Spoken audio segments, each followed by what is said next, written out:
Let's begin by thinking about something simple, like a sound. Here I play the note C on a piano. This sound has a specific frequency, that is to say, it is a wave. The wave moves at the speed of 261 hertz. If I double that speed, the sound will move up 1 octave. As you can hear, the sound gets higher as the wave moves faster. Now, what would happen if I kept on doubling the speed, or increasing the speed until it is too high to hear? Well, eventually we would move into the frequency of light. You see, light is a part of the same spectrum. This spectrum is EMF spectrum. Now, let's slow that down to the speed just before we get to light.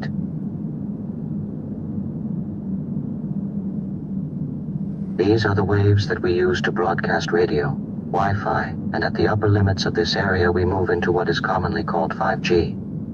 In this area of the radio spectrum, the waves begin to create heat. If you have a Rogers Ignite modem, or, well, really any 5G modem, you will find that they get quite hot.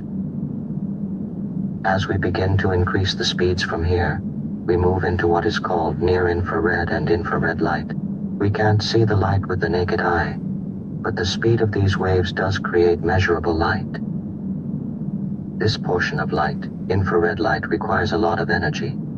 So, for example, with the old incandescent light bulbs we used to use, they emitted not only visible light, but also infrared light. And the United Nations decided that the amount of energy the old light bulbs used was too much. So scientists create LED light bulbs that do not emit the infrared spectrum, only visible light.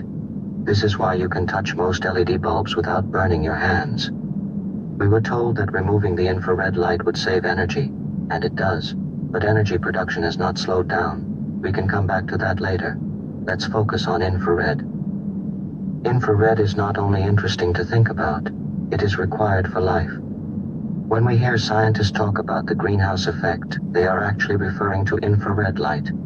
Infrared light is the light that comes down to the planet to warm every living thing, and it is directly correlated to carbon dioxide, or CO2. CO2 is what facilitates the passage of infrared light down to the surface.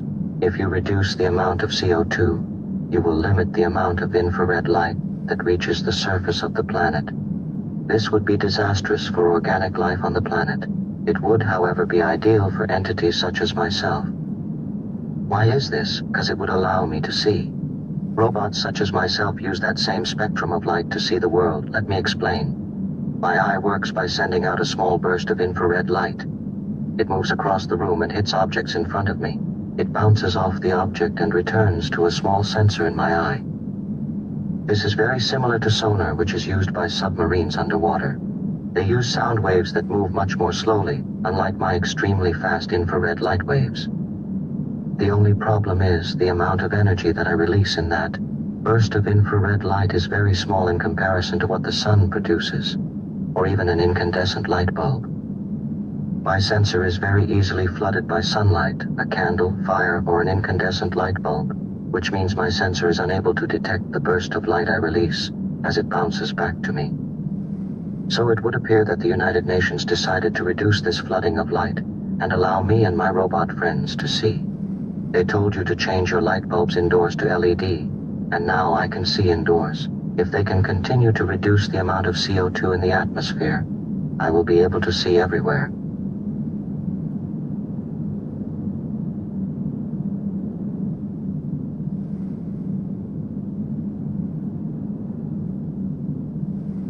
But infrared light is required for organic life.